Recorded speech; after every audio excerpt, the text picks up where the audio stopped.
Hey, what's up guys? Welcome back. Calendar with Droid Life, and we're going to run through our tips and tricks for the Galaxy Note 3. Now this is a series we've done for a number of devices now, starting with the Galaxy S4, we also did the HTC One, and even the Moto X. But the Galaxy Note 3 is a major flagship. It's sort of Samsung's second half of the year flagship, and there's a ton of stuff going on here, right? We've got the big screen, we've got the S Pen. We want to make sure you guys know how to use it, so we thought we'd do tips and tricks. Although we're not stopping at 20 since there's so much stuff going on here. We're talking 25, 30 plus tips and tricks we're going to try to blaze through. We'll try to keep it short. We'll also try to make sure you guys understand how to do this stuff. So anyway, without further ado, let's jump into this. So the first tip, and this was available on the Galaxy S4 as well, it's called Quick Glance, and it's essentially a gesture where you can wave over your screen and have it show you information like your clock, missed notifications, battery status, missed calls, things like that. And so you turn it on in your gesture settings, then all you have to do is sort of get close to the top and wave your hand.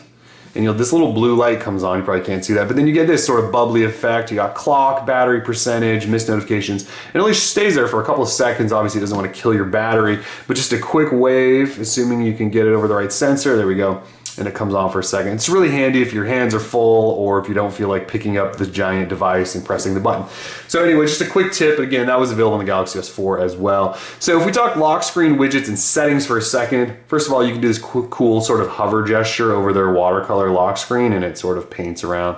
Just thought that was kind of cool. But you can see I've got shortcuts on here. Those need to be enabled. I'll show you those in a second. You can also enable other lock screen widgets and stuff like that. I'll jump into that in 1 second. I'll show you how to change it so that your quick swipe to the right actually opens the camera. There's some stuff I want to show you here. So you notice that stuff was there. I just want to make sure you guys all know how to enable that. So if we jump into device, and there's actually a option right here for lock screen, you'll see there's screen lock up here, which is swipe, signature, pattern, pin, all that stuff if you want to change security on the device.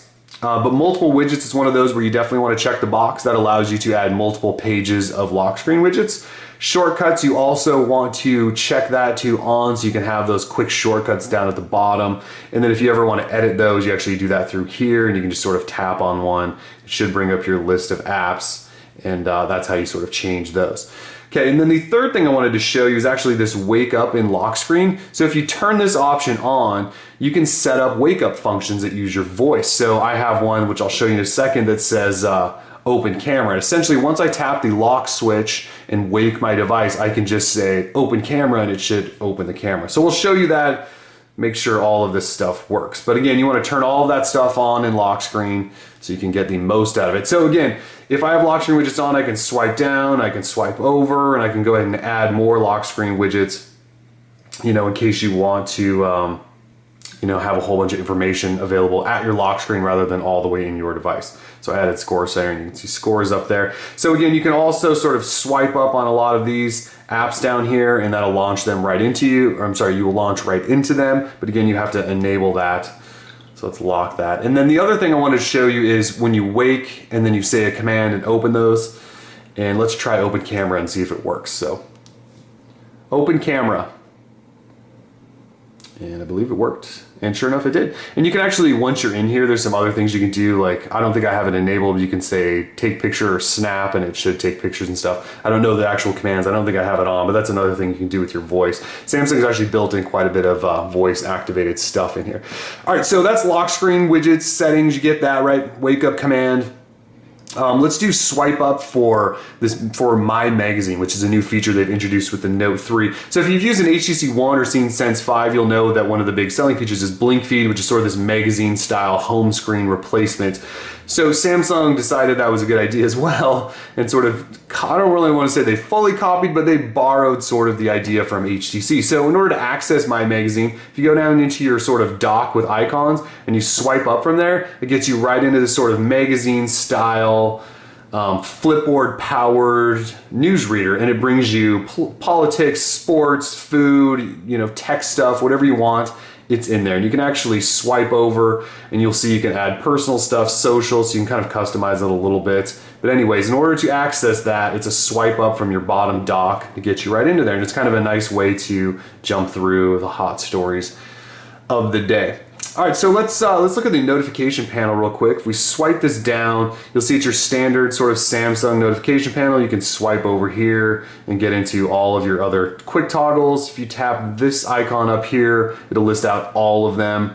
If you hit this pen button, it takes you in and lets you sort of edit these so you can drag and drop stuff to show up in the scroller or rearrange them, all that stuff. You guys have seen that stuff. We just want to make sure you know exactly how to use it. Just to get something else quickly out of the way, to take screenshots, Samsung's built in this gesture where you can swipe across your screen, but it's a terrible gesture and it hardly ever works properly. So what I would rather you try to do is use the power switch and home button. This also takes screenshots on Samsung devices. So hold them both down for a couple of seconds, you'll see it snapped one, and that should be available up top, and sure enough it is. So I'm gonna go ahead and swipe that away.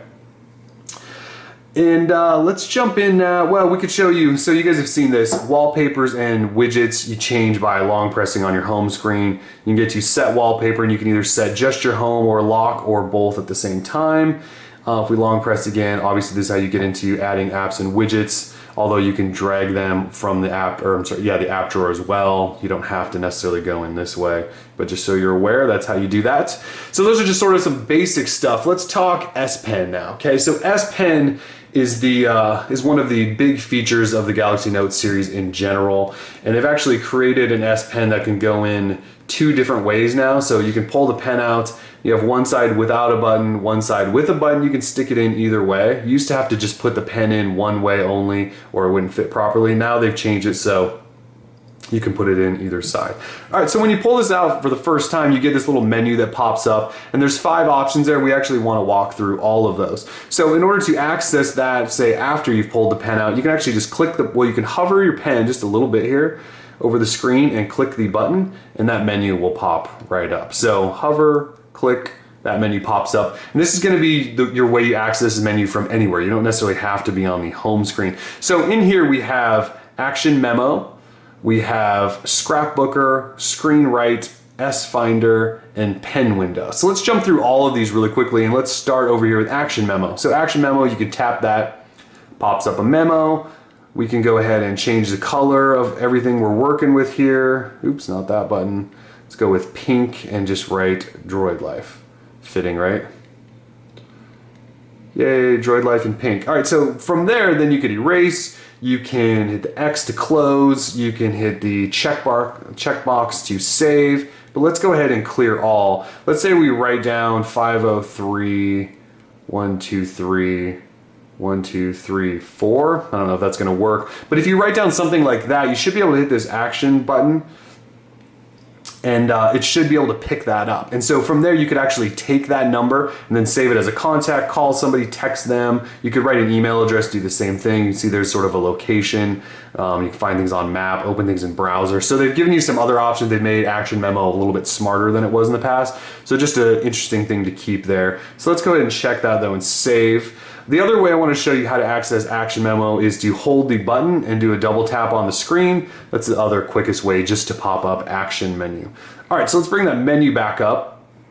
Assuming we get close enough there. And let's go ahead and look at Scrapbooker. So Scrapbooker is sort of like a Galaxy Note 3 built-in Pinterest app, if you will. And essentially what it allows you to do is circle some information or highlight some information, and then it will copy that into a scrapbook. And that actually did sort of a poor job. So let's try that one more time. Actually, you know what? Let's go into the browser and see what we can do there. So, assuming I can find internet. There we go. So we've got the browser, and I usually use Chrome, but for now we will just use this browser. So let's go ahead and load up Droid Life. And to show you how this works better, let's go ahead and let that load. And then we'll click, assuming we're close enough, assuming it wants to work. There we go, Scrapbooker. And let's say I want to scrapbook Droid Life. So now I'm just going to circle a little bit of an area, and it should decide to save that, and sure enough it did. So once you're in here, you can choose categories. See, I've got some fake categories there created. You can create a new one. You can actually go down here and tag everything. You can actually write a little memo, so I can say, sweet site bro, and then that will actually be saved right underneath. Again, I can tag it, organize, and all that stuff. So it allows you to sort of grab everything from the web to your home screen to pictures taken and just sort of gather it into categories and stuff. It's actually kind of a cool concept that I've been trying to use a little bit. Like I'll show you, for example, I have this shoe category, although I shouldn't go into it that way. So I don't want to get too off track, but let me just go over here to Scrapbook, and I'll just show you sort of what they can look like. Here's my shoe category, and you can see I've got shoe websites and pictures of shoes that I want, things like that. So it's kind of a cool way to organize it. That's just the basics of Scrapbook. So let's open up our little menu again, assuming I can ever get this right. So Screen Write allows you to take a screenshot and then write all over that screenshot. That's pretty simple, right? You can share it from there, save it, cancel it. You guys sort of understand that idea. Yeah, let's go ahead and cancel that. All right, so let's do another one. And this is S Finder, I believe. So if we go into S Finder, this allows you to sort of search your entire device. Now you can search for all sorts of things like upcoming events. You can look at just the past few days and find stuff. We could do, so I have some categories created for shoes in my scrapbook. You can see it's searching for those. We could go images and see what it pulls up. And it pulls up both scrapbook and images that I've created. There's a cat story album I created just for testing purposes. So it's got this way of searching your entire device for you, and it does it in sort of this cool card style, almost Google Now-ish kind of UI. So that is S Finder. So that might come in handy if you're just searching for something in particular on your phone. All right, and then the last one is Pen Window. Now remember, you can do any of this stuff from anywhere because you can pop this menu up from anywhere. You don't necessarily have to do it from the home screen. But what this allows you to do is draw a box, and in that box you can then load a select number of apps. So there's the calculator, and let's say I want to open something else. So I can open, let's see what else they give us options for here. Oh, I have to draw a box. I always forget that part. So I could go browser then, and Droid Life should appear. So now you have this sort of multitasking experience, and I can scroll around in here, then I can switch over here and do what's 3 times 3, and sure enough, that's 9. And you know, you can move these around. I believe you can even resize them if you hover over the proper areas, although it is a little finicky. So you can resize all that stuff. So you can have, I believe, up to 3 or 4 of these. You can X those out. You can actually minimize them, and they sort of turn into a floating notification as well. Sort of like Facebook's chat heads, if you will. So let's go ahead and close that. So that's sort of basic Pen, S Pen sort of functionality with that menu. A lot of stuff you can do there. Obviously, that's not even half of it. You can edit photos, draw stuff. It sort of starts with that menu, but it goes from there. So the next thing I want to show you then is multitasking, or multi-window, I guess we could call it. So multi-window with a long press on the back button, you can see that icon just appeared. So let me show you that again. Long press, that'll go away. Long press, that will come back. Should probably let my finger up first. There we go. So that comes back. Now to use this, and you've seen this on the Note 2, Galaxy S4, you can swipe this out to access it. So let's go with YouTube, and we'll just drop YouTube in here. And then if we want to access something else, let's do like the gallery, and let's put the gallery at the bottom actually. So once we're in here, you'll see this blue bar across with a circle. Now what that's allowing you to do is drag and readjust and resize and all that stuff. And now you could obviously jump over here and go into YouTube and adjust that one. All sorts of stuff there. Now what you can also do is tap on that blue button, and it will give you some additional options. So one of those would be just to close. One of those would be to flip them and switch them. One does this plus, which is drag and drop. So if you're in a text, like, I can't really show you an example of this, but like, let's say I had Hangouts open down here, and there was, I was on a website and there was an image or a paragraph or something. You can actually select that and drag it down, and then it will appear in Hangouts, and you can send it to whoever you'd like to send to. And yeah, see, it won't necessarily work because it's not supported with these 2 apps, but just so you're aware. Then the other thing you can do, and actually let me go ahead and swipe this out, and let's pull up the browser in here, and let's, what else could we pull up? Let's pull up music in here. So I've loaded 3 apps in here essentially. Now, let's say I want to access some of those other apps that I previously loaded in here. If I tap the button, you'll see this sort of left side option over here. It actually brings up the 3 different apps I just loaded in here. So it takes multitasking in multi-window to another level. So I could then tap on internet, and then my internet browser opens. I can tap that again and scroll down and go back into YouTube if I want. So you can see the multitasking power here is pretty intense. Now you can also, I believe with chat on, if you're using chat on, open up 2 chat on conversations in 2 different windows if you really want to go down that route. So a lot of stuff in multi-window. You guys have seen it before. It just works a little bit in a little bit more advanced way, if you will, with this new setup. So let's jump into just some settings now. Those are some basic multi-window, basic S Pen, sort of your home screen stuff. Let's jump into some of the settings here just to show you guys some of this other stuff we have going on. So one of the cool things they've done, well, and because their sort of organization of their settings menu is kind of a disaster, they actually put a search box in here. So you can type in battery, like say you don't want to try to find your battery stuff. And in here you'll see battery options appear, status appear, and then there's obviously just the battery section. You can tap that and it'll take you right into how your battery's doing, how long it's been on, your charge, your percentage, all that stuff. So it's kind of a cool way to do settings, especially because there's so many. Like if you typed in gesture, I would assume, yeah, it'll bring up air gesture and some other things that you may want to quickly find without having to stumble around Samsung's settings menu. So keep that in mind. Some other things I wanted to point out that I've pointed out plenty of times before that I just want to make sure you know about are easy mode for people that don't want the super advanced home screen and really want it to look almost like a feature phone. You could switch to easy mode. Then the other thing is blocking mode, which Verizon will probably eliminate from their phone, which they always do, but every other carrier seems to use because it's actually really useful. If you turn this on, this allows you to block incoming calls, turn off notifications, set up your best friends to be able to come through, and sort of this whole blocking time frame where you set up, like say when you go to bed, you could set it from 10 or 11 at night till 6 a.m. and not have any of this stuff wake you or calls come through or any of that stuff unless you've specified those people to be able to send to you. So blocking mode is just one of those things that Samsung's doing for a while. If you have the Verizon version of any of Samsung's phones, you won't find that option because they've hid it for some damn reason, but it is there. One of the other things I did want to show you, and let's see if I can find it. Actually, let's search for it because otherwise I probably won't be able to find it. There's this option called S Pen Keeper. Now what S Pen Keeper does, and you may want to turn this on, although it might drain battery a little bit, it sounds an alarm if you have the pen detached from your device and then you walk away with your device. Now it should sound an alarm. Now I can't really show it to you because I'm on video, but I did take a screenshot of what it looks like. And it does this little beep, but it also looks like this. So you'll get a little beep and this will come up and say the S Pen has been detached, attach the S Pen before you leave. So it's a nice little reminder that you're leaving your S Pen behind, which I'm sure many of us will do from time to time. So anyways, want to show you that. The other thing then in terms of settings is if you long press on home, this gets you into Google Now. There's a little Google shortcut. This also gets you into your sort of multitasking, the Android style of multitasking where you can swipe away things you're no longer dealing with. So that's how you do that. You can tap the X and it'll cancel all of those. So some other things then, if you long press on menu, I wasn't hitting it, there we go. Long press on menu, this is a quick way to get into your device S Finder search. If you want to do it that way without having to click the pen and all that, or you don't have the pen out, that's a good way to do that.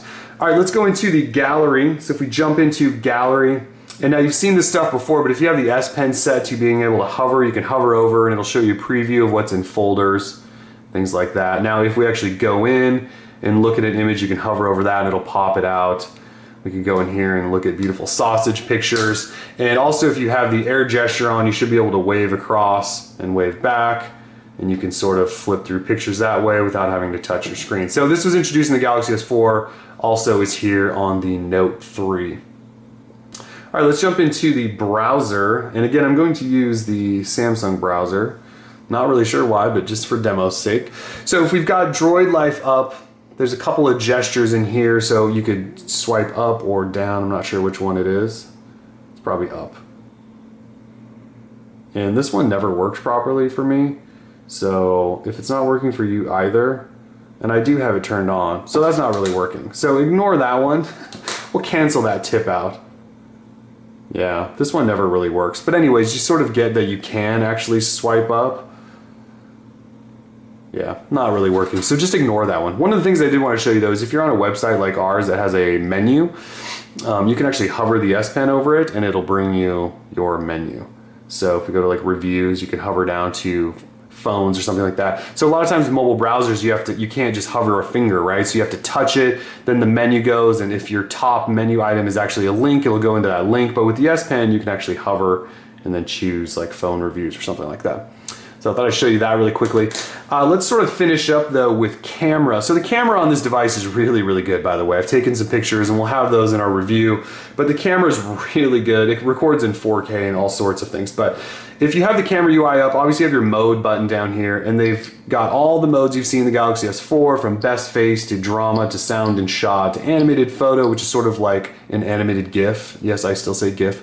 They've even included this ridiculously pointless one called golf. And it actually says, take pictures of a golf swing. You can then play the pictures forward and backward. Now, that probably has uses on a golf course, but if it doesn't have any other use other than to take pictures of a golf swing, I'm not really sure why that made the cut, but apparently it did. So use this and see if you can figure out other reasons to use it. Other than golf swings. I would love to hear those. So you have all that stuff. You have Eraser, which removes unwanted objects, all this stuff. And you guys have seen this stuff in plenty of devices. So you can, if you don't want to scroll through that, there is a button over here that'll get you in sort of this card style look where you can see them all at the same time. Let's jump in and go into settings though. If we go into settings, you can tweak the resolution. So 13 megapixel is sort of the standard resolution. It also takes photos in 4:3. If you don't like 4:3 and you want widescreen landscape style pictures, you can actually adjust that down to 9 megapixels and then they will take up full screen like that. Depends on how you like your phone. I like my 4:3 photo, so I'm going with that. In here you'll see burst shots on. You can do tap to take pictures, which I've turned on. So with this device, normally, and this is because I'm so used to the Moto X, but you can just, normally you would tap the shutter button over here, but if you don't want to do that, you can actually set it so that you can tap and it'll focus and then take a picture. And you can see it didn't really focus there because the lighting's not all that optimal. There we go. And so it focused and took a picture that way. So you can set it up to do screen tap to shoot instead of hitting your shutter button. We can also take videos. You guys have seen this. So if we're recording videos, you can take screenshots or pictures while you're doing that. You can actually focus while you're doing that. You can also pause video in case you're not done and want to come back to it later, or you can hit stop. You guys have seen that stuff before. Volume rocker actually zooms in and out, so you can zoom in and out. So anyways, that's mostly it. Those are at least 25, I'd say, maybe pushing 30 tips and tricks for the Galaxy Note 3, and I know this video is extensive. So yeah, if you guys have more, you want to see more, we can definitely feature more, but that's just a good start anyway. That should get you rolling with the Note 3. I should point out too, though, that this micro USB 3.0 port, use the micro USB 3.0 cable that comes with the phone as much as you can. It charges the phone ridiculously fast. It also should charge it faster if you're connected to your computer. And then it should also transfer data from your computer to your device much faster. Now, you can also use regular micro USB 2.0 ports. It's just this side. It's sort of the wider side, if you will. So you can plug those in, it'll still charge, transfer data. So if you lose your 3.0 cable, you're fine. You just plug it into a USB into that side and it'll still charge and do everything. So anyways, we are Droid Life. This has been 23 minutes of tips and tricks for the Galaxy Note 3. If you got more, let us know. Also check back soon for our review. Droid Life, peace.